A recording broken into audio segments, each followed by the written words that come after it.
Unfortunately, it's very difficult in this kind of a situation to actually show you what happens. First of all, because I would have to use real bank account information, and they usually get kind of cranky if I tell them I want a fake bank account just to use with training.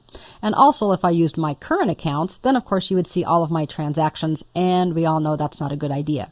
So I'll apologize now for having to finish this up with a PowerPoint, but I think you'll get the idea. Basically, you're almost done. What happens next is that QuickBooks will try to connect to your bank and verify your credentials. So can it make the connection, and do you have a correct username or customer name and password?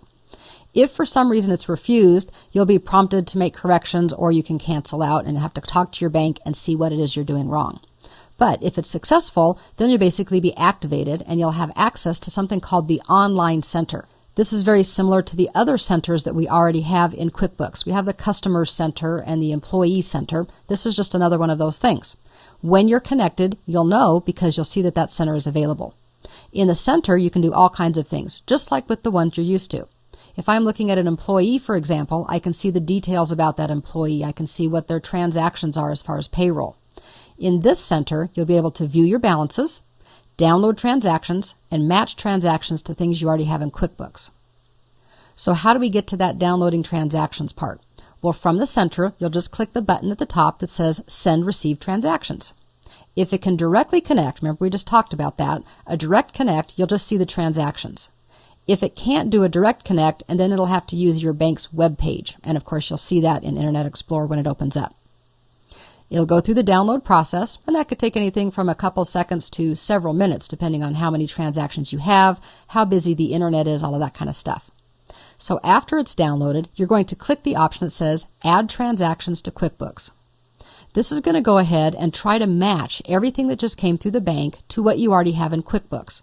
And if it can make a match, that's great. If it can't make a match, then you're going to have to do a little bit of work.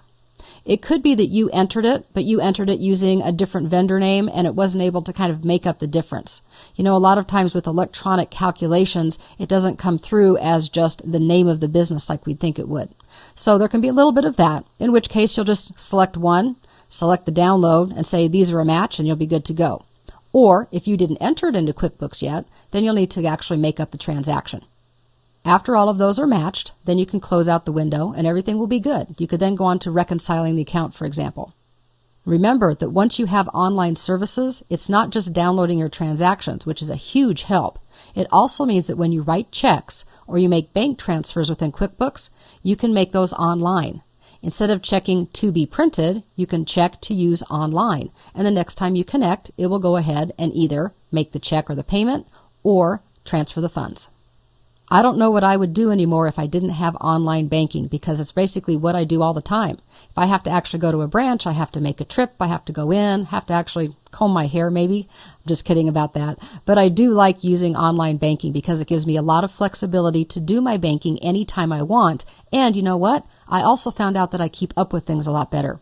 I tend to reconcile my accounts more with online than I ever did with paper.